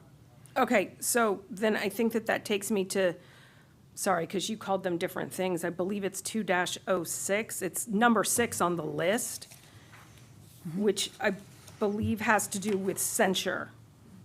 So my question is, and you guys talked about this 2 weeks ago, I think it was, and it was not very clear as to what that entails. There was a conversation that happened. So if the commission as a whole decides they want to call Andrew out because he did go to Chief Shepherd and start asking questions, and everybody's decided that they want to call him out, I think there was a conversation around, does Andrew get to stand up and give his side, clear his name, whatnot? Has that been decided? Is that written down somewhere? I feel like that's a process and procedure question that I haven't heard an answer to. Well, I'm kind of a process person, that's my thing. I think that the 2.06 could possibly be read in conjunction with 2.09, which is the forfeiture office provision. So again, I think it would depend, Madam Mayor, on the severity and the nature of the alleged violation. So if it's censure, which is merely a public statement of disapproval, something happened that is against these provisions of the charter, then you pass a resolution, say, don't do that again. That's basically what's encompassed under 2.06. If it's something more than that, and it goes to the fact that the commissioner may be removed from office for a severe charter violation, then you fall under 2.09, and there's due process standards that are effectuate procedural and substantive due process. So whatever the alleged violation is, needs to be laid out to the commissioner, and then that particular item needs to come up at a public meeting, and that commissioner that is alleged to have violated the matter doesn't vote. But you're essentially going to have a unanimity amongst all of the commissioners for removal, the other 4 commissioners, because you have to have a supermajority to remove the commissioner from office or forfeit the office. So there's various ways that a commissioner could lose his or her office, conviction of felony, but one of them is violation of the express prohibition of this charter. Well, I've got a follow-up question then, if I may, based on that. Certainly. You talked about a severe charter violation. There's nothing in here that gives different, importance to any charter violation. And as we all know, that I mentioned at the last meeting, I was accused in an email by a former employee of violating charter because an employee told me something. I didn't ask for anything. That accusation was made. What's the process for me? How, I mean, in terms of, I don't know if I'm understanding your question or not, Well, but you kind of are, what's because that process for me? You know, I mean, does somebody advise me that I've been accused? Does somebody give me the opportunity to defend myself? I To think that- prepare? I think that for Or- me, part of my question is, so if you decide that you're going to censure her, and let's just say that's where this goes, I don't really know, and you're saying, hey, it just requires the rest of the guys to say, we're going to censure you. But nobody has to do anything really, and it doesn't really matter until you get to 2.09, where we're going to remove you from office. I'm saying, me as a citizen out in the world, sorry, Tristan, you're going to get looped into this one. Tristan and Catherine are running, and Tristan says, yeah, well, she's been censured 4 times. Yeah, but nobody knows what the bejesus that means. yeah. So that is super unhelpful. That just means that they've decided, hey, because there's no back and forth. There's no transparency in what that means. So I think that's my question. Okay. Again, it's very Yeah. procedural, so I apologize. Yeah, I It's mean, very from- granular. From a procedural standpoint, we would want to know, you know, what is the process? Because it isn't really defined. This is new language, this is a new, new verbiage to the charter, you know, what. Yeah, what- so for me, what if is you're it? going to So- ask the citizens to vote on it, I would want to know what that means. That makes sense. So I Thank you. apologize. I have taken a lot of Thank time. you so much. Sorry. And you said now this item takes 4 of us to agree?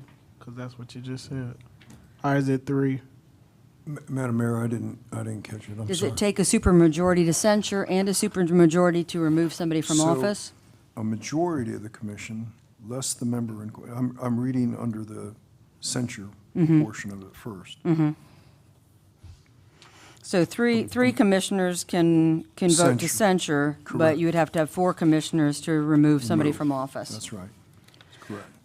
So it would take something where the commission wants to take this matter up. So it has to rise to the level of concern that is so great that all of a sudden now the commission wants to deal with the issue. It's not just some allegations that's floating around out there. And so, like we said, there would have to be a majority of the 4 remaining commissioners. So you're going to have 3, at least 3 of the 4 that are going to vote for a censure. And if it's a removal, you're going to have all 4 commissioners. But it would only take 1 commissioner to bring it up because certainly the Correct. other 3 wouldn't be talking about it anyway. Right. So 1 commissioner could bring it up. Right, Okay. right. Okay. Yes, ma'am. Sure, issue. I mean, it does specify that a resolution would have to be passed, and in that resolution, then you would, Mr. Tanner, you would actually specify what that reason was for. Is that correct? Yeah. So that reason you be would have out to there. pass a resolution to censure somebody. Okay.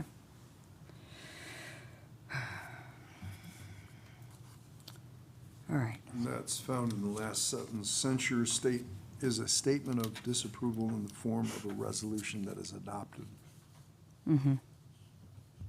Okay. Any other comments or questions? Okay, gentlemen, we're gonna, so where are we leaving this then? Since as Angela pointed out, the Charter Review Board has sunsetted, has reached a sunset date. So does that put it on us to decide how we want to move forward? Do we want to put the sections together or not? I think ultimately it's your decision on how you want to go. My advice would be to allow me to bring you something back. If you decide to do that, in that motion, you can extend the terms of the Charter Review Board to allow them to have input on this and meet one more time. I think that would be an acceptable thing to do, so they're not sunsetted. And so I think That would be one option. Another option is to combine it all into one vote. A third option would be to divide this up, these 15 sections, into either the general election coming up and then a special election or the next general election. And I've already sent an email to ask the timeline from Kim. So as soon as I know, I can send that to you in an email. Okay.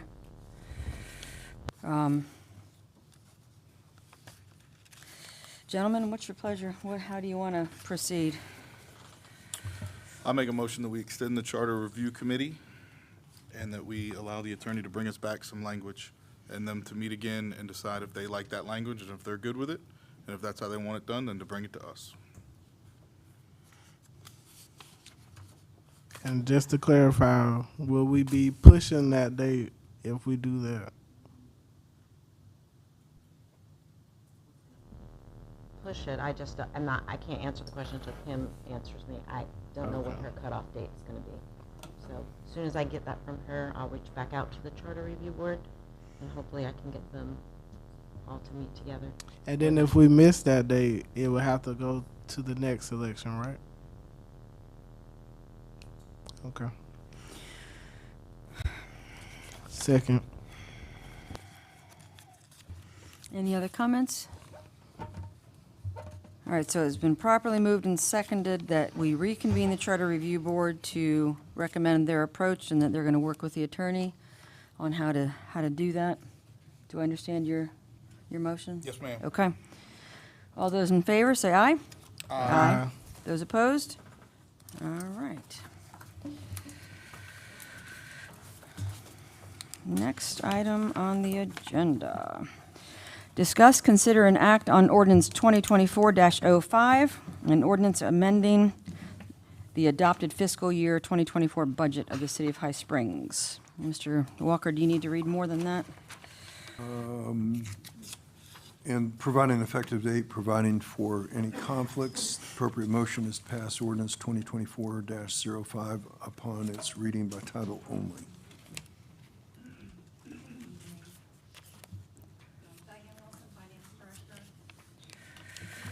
Amendments are just to change the budget in fiscal year '24. It doesn't impact the actuals.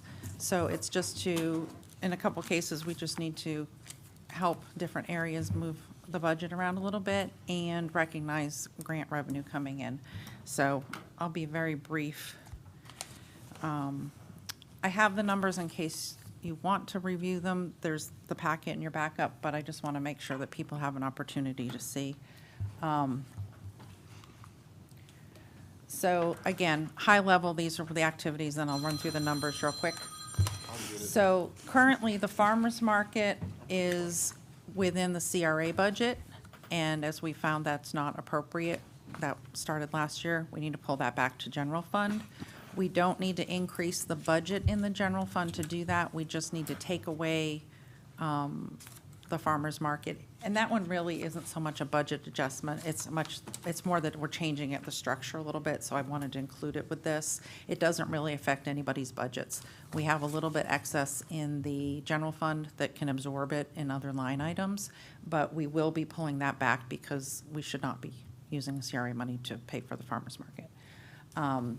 Like that, the lobbyist that was here last week that spoke, initially we had retained him talking about the police station looking for appropriations, and that was in the CRA district, and there was discussion that we could include that in CRA. That has not been the bulk of the work, and also we found that we are not allowed to hire such consultants with CRA money. So we are moving that as well to the general fund and using existing budget there. So I just want to make sure that I'm clear. They helped us with, well, they didn't help us with priest money, did they? They did help seeking appropriations for the police station. And you're saying because that's not in the CRA district, we can't? No, it is in the CRA district, Right. but we're not allowed to use it. So it's an for inappropriate that use of purpose. funds in Yes. CRA? That's Okay. correct. Okay. So we're pulling both of those things back to the general fund. They're being absorbed by the general fund. We don't need to increase budget. We just want to make sure that we capture it in the right fund. Within the general fund, we've talked about extra election expenses, we do have some excess in the utility billing area because we have had some vacancy there. So we can use utility billing budget to help the clerk's office with the election and expenses above budget, and also for human resources to obtain new payroll software, which will make Angela's life much better. Again, that's just moving budget between departments. We also need to, within Wild Spaces, true up the budget for the Douglas Community Center. When the budget was set last year, I thought more of the construction would fall into last fiscal year. It didn't. Most of it's come in this fiscal year, so we're just needing to roll that forward to make it a more appropriate number. And again, I'll run through the number of pages with you too. Same with AMI and well number 3. We were getting to the end of those projects and when money would be spent. So we're just, again, putting it in the correct fiscal year, the budget, to match when we were spending that. And also, as you know, we've had an increase in the wastewater treatment plant grant funding. Initially, we thought we'd only have 4 million or so, and now we're looking at close to 11. So we're going to recognize that change in the budget for fiscal year '24. And the other piece of Wild Spaces that needs to be changed is that there were salaries and benefits being posted in Wild Spaces money, and that's not an appropriate use either. So we're backtracking and pulling that out and putting it back into the general fund. So, With it, the Parks and Rec? yes, yes. At least something kind of close. Yes, I'm Yeah. sorry. It was Parks and Rec staffing, but it Okay. wasn't for project management, and that would be the only appropriate use Gotcha. of Wild Spaces money Okay, to pay for salary for staff. okay. So again, these numbers will put you to sleep, especially this late in a meeting. Again, the first 2 lines tie out. We move money from the utility billing department, move it to city election expense. It washes out, it doesn't change our total budget. Same with the next 2 lines, utility billing had extra salary budget, and that's moved to human resources for the payroll software. Farmers market, all the categories are being moved over to general fund, and you can see utility billing, IT, and planning and codes are all contributing some of their budget to cover the expenses for the farmers market.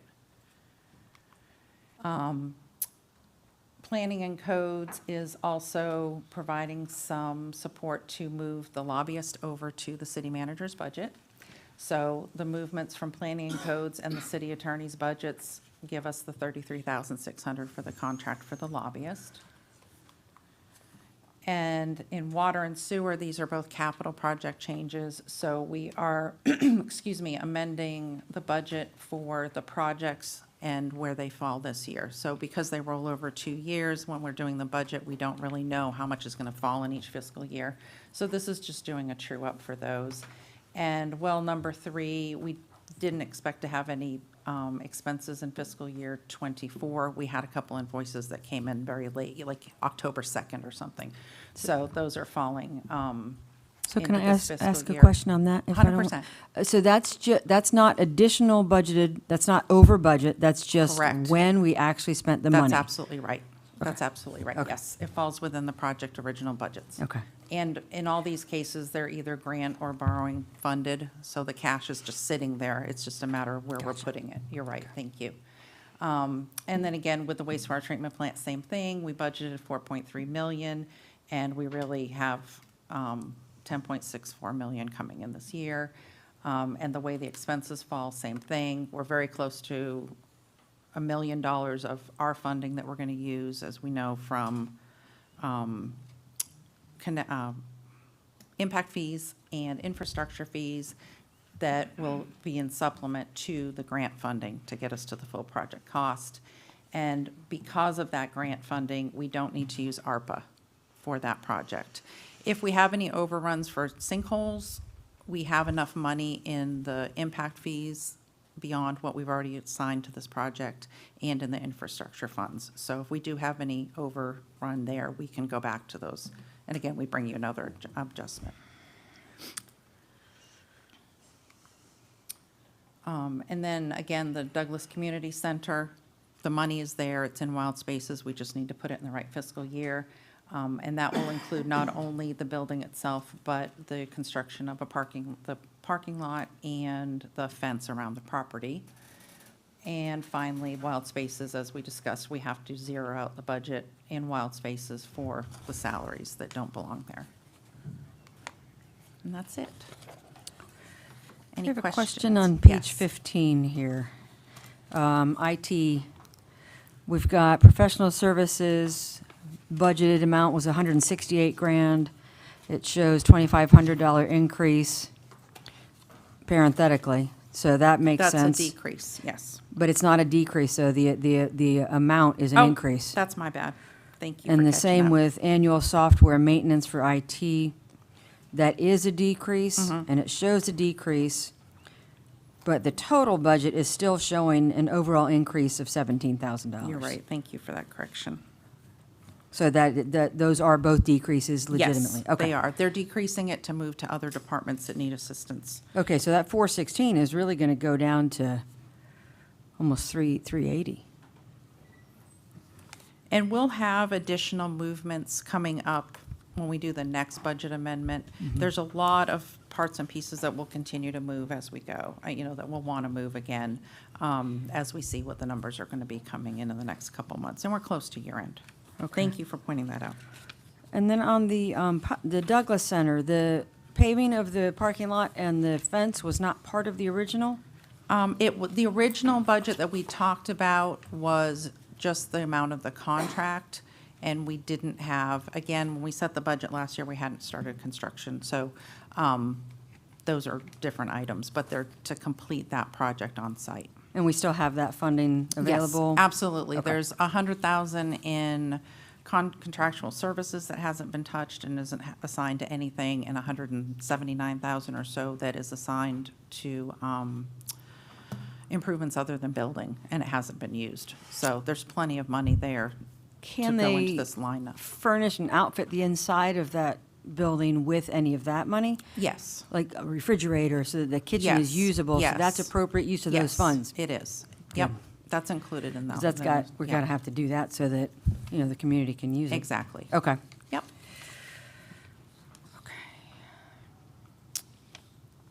Gentlemen, do you have any?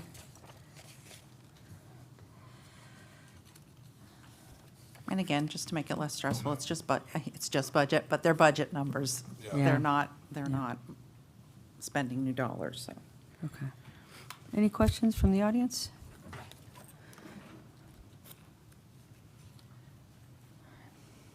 All right. Thank you, ma'am.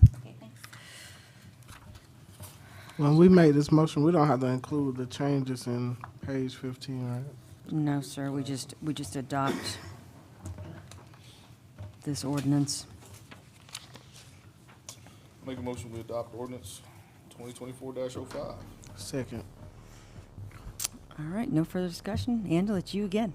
Okay, Vice Mayor Grunder, Yes. Commissioner Bloodsworth, Yes. Commissioner Miller, Yes. Mayor White. Yes. Thank you, Diane, for this, and Mr. Marshall. I know you guys have been pouring over these numbers a whole bunch. All right, next on the agenda, item number 6, discuss, consider, and act on declaring the fire department marine unit as surplus. Chief. Good evening.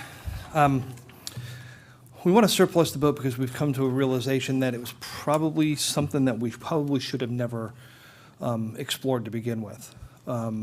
It's overkill. It's entirely too large for the waters that we navigate, and it's sitting there costing us maintenance every year. And we just feel that there is a better solution to this, a much smaller boat, something that could actually go in the Santa Fe. Where we normally would launch this boat in the Santa Fe, oftentimes it's not deep enough to even put the boat that we have into that water. So it is our desire to go ahead and try to recoup our cost on this by surplusing this boat and seeing if we can recoup at least a good portion of what we spent when we bought this boat. Are you gonna piece it out, or are you gonna sell it as is, or? We'd like to sell it as is. Yeah. Chief Shepherd, I have a question. Fish and Wildlife keeps a boat at the police station for use, don't they? They do. They have access Okay. to boat for deployment. to the Okay. force. Absolutely. So we have something. That's good. Okay. Yeah, and we may not even have to purchase another boat for the fire department. That's something, if there's, FWC is keeping a boat over there, then we may not even need that. Be honest with you, I don't know the exact numbers, but I think in the years that we've had that boat, it might have responded to a call once, but it was never actually put in the water to do any kind of rescue or anything like that. The only time it was put in the water was to take pictures. It's got 7 hours on the motor, Ooh, that's brand new. 7 engine hours on That's the motor. very new. It's, yeah. So. All right. You don't need it, you don't need it. Gentlemen, any questions? No. Any questions, comments from the audience? Well, I make a motion that we declare the Marine unit as surplus. Second.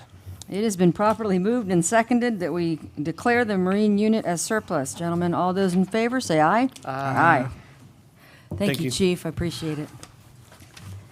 All right, item number 7. Discuss, consider, and act on declaring sewer department vacuum truck surplus. Hello again. This is a quick one, too. This is a purchase that was made in July of '22 from another city. The truck was not operable at the time it was purchased, and staff has advised us that it is not going to be operable. The amount of work it would take to repair it, to get it to work, is far exceeds the $8,000 we spent for it in the beginning. So we would like to also surplus that. And that revenue would go into the wastewater fund? That's correct. Which is always good. Yes, it is. Additional wastewater revenue. Okay, gentlemen, do you have any questions? Will it have to be towed out? Yeah. Okay. Yes. But there's got to be a market. Yes, we'll put it on GovDeals like all our other things and give instructions to the purchaser that they'll need to pick it up on a flatbed. And Yeah, tell them just get it out of here. Yeah. Okay, thank you, ma'am. Any questions or comments from the audience? I make a motion that we declare the vacuum truck surplus. Second. It has been properly moved and seconded that we declare the sewer department vacuum truck surplus. All those in favor say aye. Aye. Those opposed? We've surplused another piece of equipment. That's great news. 3 minutes. You need a break? I got it. Oh, we're going to take just a very short break.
All right, we'll get started again. Item number 8, thank you for your patience, Air Liquide. Discuss, consider, and act on site plan for Air Liquide. Do you guys have a presentation, or you do? The engineer and representation for Air Liquide. We also have representations from the corporate entities here as well, if you have any questions on that standpoint. Basically, we're replacing buildings that were damaged with two new buildings, and they're revamping a bunch of equipment inside there. And this site plan approval is just replacing it and showing we're compliance with the zoning. And then following this, there's going to be extensive review of fire protection, all the building systems associated with those structures. So at this time, this is just for the zoning approval for the site plan approval. And I'm available for any questions, along with other representations of the staff and of the corporate entity. Thank you. Gentlemen, do you have questions? So I take it with, and maybe you don't have the answers right now, but, we had the incident there, right, obviously, and things happen, so it is what it is. What I was most impressed about was all the fire suppression that was put in place worked fantastically. So I can only imagine that these 2 new buildings will be probably set up even better. And will we continue the same amount of training going forward with the fire department in order to have the equipment there and everything else in place and the fire suppression stuff in place to continue forward? Because you guys are a great company that provides fantastic jobs in our town, and we love to have you. And, it was a scary moment, but it was a testament to everybody's hard work and the things that were put in place. So I just want to make sure those things are all in place, obviously. Yes, thank you, Vice Mayor. Katie Cole with the law firm of Hill Ward Henderson, who represents Air Liquide. And we also appreciate, on behalf of the company, our presence here in High Springs and the cooperation that we have with the police and fire department. There's regular trainings that do happen, that will continue to happen. We've been in conversations as recently as today with fire inspectors, with Mr. Ware, and making sure that this project will continue that all of the safety components that you're discussing and desire. I noticed on the plans, and I know this is a site plan approval, I get that. And you're. I'm gonna grab my larger plans. You're replacing 1 building with 2, not direct replacement, I saw where the old structure was, and that you've got 2. Are the 2 gonna be built concurrent at the same, they're gonna both be built at the same time? Yes, And Madam will Mayor. they have, will they be built as a blast-resistant structure? I see a lot of heads back here. Those are fire people back there. Would you mind coming? Thank you. Come on down. Don't be shy. There you go. They will be built separately, but as part of the same project, if that makes sense. But Yes. Okay. So, Madam Mayor, John Adler, Fire Marshal for Lottery County. So they are essentially replacing the building that was damaged in the accident with the exact same building, just duplicating, doing 2 of them. And if I remember correctly with the discussions, it's so they can slow down the process to prevent the issue from happening again. And so it's a safety issue of going into the 2 buildings instead of the 1, but it's the exact same building, same modular build where it's meant to blow up, for lack of a better term. It's meant to have those safety features, which worked. It didn't look like it, but it worked very well with the first one. Unfortunately, we had to find that out the hard way. So we're confident on the building of it. They're modular. They just come in and drop them. So they're specifically designed to be blast-resistant modular structures? Okay. They're not blast resistant. They're meant to fail at certain points so that. Send all the stuff up instead of all the stuff out. Exactly. And they're also adding some blast walls, extending blast walls, which worked in preventing anything going to the business next to it. That wall worked for the last one. They're going to extend that as well. Okay. For both of those buildings. Okay. We're confident on the building safety. That's not much of an issue. I saw the OSHA report on the incident because I really didn't know, and that gave me a lot more calm about it. Because understanding kind of what happened was good for me. You know, I pulled up the MSDS on diborane, and it's pretty serious stuff. And, you know, honestly, it was an awful incident, and I know somebody was seriously injured, but the fact that there's a propane company right next door that's still right next door intact is pretty nice to know, too. So obviously, it did fail the way it was supposed to in terms of safety. What's the square footage difference between what was there and the two new buildings? Double? Yeah. Okay. It's double. He said I know double. I was he's watching- he's watching the talking to me sign. over, and I apologize. I just had some eye surgery, so my vision of looking at this little bitty site plan They're is tiny. a little tricky. I know. So No, I get it. That's why I'm looking at my help behind me. No, I came in early just to look at the big ones because I can't read it here either, so. Okay. Gentlemen, do you have any other questions? I used to go in there making deliveries when I was working. I noticed, y'all have definitely increased the facility since I've been in there delivery. Are y'all keeping outside people more to the outside edge of the facility? Used to, I would go in there and actually deliver and drive my package car inside that gate. So all I'm looking at as far as safety is outside folks being on the property and just making a delivery from that edge of the dock or the gate there now. What is the procedure in that? Just for my perfect knowledge of knowing. There are delivery procedures. There's fences and gates, and it's regulated and buzzing in. So Okay. That's definitely changed since years ago, so that's why I was asking. yeah. Any other questions, gentlemen? Any questions from the audience? Anything additional that you guys would like to offer up front? Because I see this, and I appreciate that you came. Evening, Madam Mayor, Commissioners. Christopher Gilbert. I'm the Hazardous Materials Program Manager for Alachua County Environmental Protection Department. I will be definitely in conjunction with Alachua County Fire Rescue in regards to the process as we move forward for ensuring that all of the safety measures and protections are there. So again, we're assured that this situation won't happen again. It'll be for both buildings at the same time and we've got some checks and balances that we've communicated with corporate as well as with the legal team and so we've got a good setting there for the actual building permit review prior to it being issued, that there's going to be those checks and balances with a fire protection engineer reviewing all of those safety features to reassure us and again for your community and yourselves that again everything is in place and they'll just go about their business working with their chemicals. Mm-hmm. And definitely if there's anything at any point in time we're available for that through the review and that, but we're going to have some meetings, which actually I believe will be set up in conjunction with Air Liquide with all of the various agencies, and that so that we can walk through the process step by step to make sure that nothing is missed. Thank you, sir. In your small community like High Springs, we appreciate you guys so much at the county level helping us.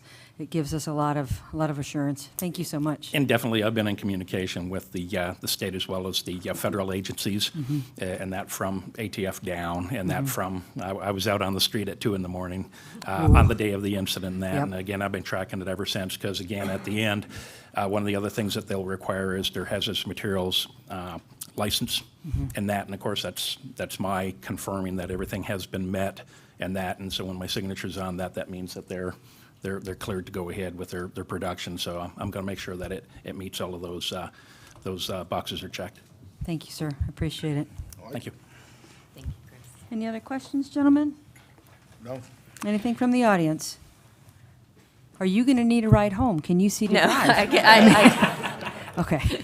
I got that cleared. Uber's a little tough out here. Yeah, That's all we're yeah. No, we do appreciate the cooperation and partnership we have with the county and the city and all the departments. We know this is just a site plan approval. Your team has gone through all of the evidence and requirements in the code, and so we felt confident with that, but we did want to be sure we had extensive conversations, knowing the sensitivity of the incident that occurred, but also the importance of the plant here in High Springs, and we appreciate the opportunity and the partnership that we have with you and your staff. Thank you. Thank you.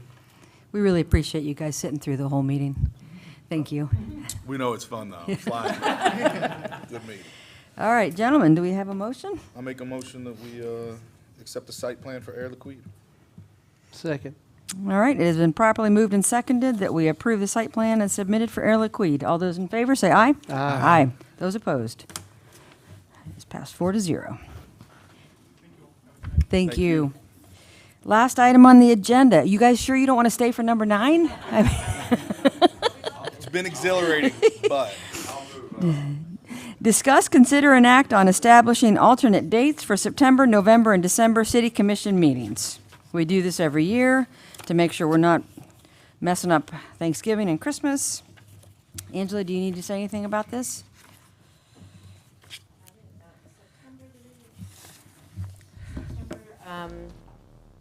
The reason why we have to move those dates around, that's for the budget adoption. Right. And just because of statute, we have to move the date to a Monday meeting, so Mhm. that's why we change it in Okay. September. That makes sense. Gentlemen, any questions? Any comments from the audience about the revised dates? All right. Entertain a motion. Motion that we approve the alternate dates for the commission meetings. second. All right, it's been properly moved and seconded that we approve the alternate dates for September, November, and December 2024. All those in favor, say aye. Aye. And those opposed? All right. Well, there's no city attorney report and update because he's not here. We'll let him slip in if he wants to come back in. Mr. Marshall, sir? Thank you. All right, a few things for the city manager report. We have, obviously, as you know, we've closed on the Priest Theater, and we have a timeline for that grant, so we need to start getting moving on it. Since it's such a big project, I don't think it's appropriate for me just to be a project manager, and I recommend that we set up a Priest Theater, we call whatever, committee. That's gonna consist of myself, Jason, Public Works Director, will be in it. Alan's gonna be on it for permits, and he has the institutional knowledge of the theater. And we're gonna have Diane on it for the financial, for the grant management part of it. I would like for you to consider, a commissioner to be on that. I feel it's important that we have the commission's vision and input put in through the project as we move forward with that. So if there's a commissioner that would like to be on that committee, I'll take more than one, too. I would love to be on the committee. Okay, so. there you go. All right, Andrew? I think we can only have one. Oh, can you? Okay. to be able Oh, to yeah, that's right, stay- true. So All right. Commissioner Miller will reach out to you and we'll set up times for that committee. Thank you. That was pretty quick. Nope. Oh, no. That was only one. Listen, was like I two. always rush through my report because these meetings are so long. I just realized I just got to do it. You can go for it. All right. The City of Alachua's Alachua County's League of Cities meeting is coming up on the 25th in Newberry. It starts at 6:30. If you want to attend that, you need to RSVP with Ashley by June 20th. I will be going to it. You're going to it as well? Yes, sir. So there's that. Couple key new hires. We have hired, and it's already started, a new Public Works Director, Jason Keidel. And we have a new Park and Rec Director, that's Jennifer Appleby. She'll be starting July 1st. You may recognize that name as she's been a consultant with us through the Alachua County, and we're excited to have her on board. The Douglas Community Center, we got the C of O yesterday, and I toured it with Jason today. We did the walkthrough with it. They did a great job in that facility. They really did. That is a nice facility. We're gonna get a refrigerator and some warmers for the kitchen. The fence will be going up, and we are in the process of getting bids for the parking lot. And that'd be a completed project. Nice. We don't need the fence or the parking lot, correct me if I'm wrong, but we don't need that for people to start using it. it's good. We're ready to go. Just knowing that construction will still be continuing as they do that. And lastly, to all the fathers out there, happy Father's Day. Indeed, indeed. Thank you, sir. Mr. Walker, we're going to jump back to you. We got to give you. Okay. All right. Commissioner Bloodsworth? I'm good. I'm ready to go back to vacation. Yeah, I bet you are. I met a fairly new couple Tuesday night that moved here to High Springs, and they had great words to say about one of our officers. So this week, they told me that he cut their yard the first 6 months that they moved here, and they really felt welcome. So this week's,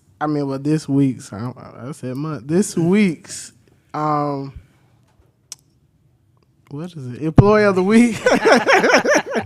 It's time to go to bed. Employee of the Week is Officer JT. JT. Oh, and I also want to wish the Women's Club a happy 125th birthday celebration today. So. Sure. That's awesome. No, we've been here a long time. Not talking enough. Have a great night. Happy Father's Day to everybody in Women's Club. We had a great time. Thank you for having us. We really appreciate it. All right, gentlemen, let's go home. Oh, yes, ma'am.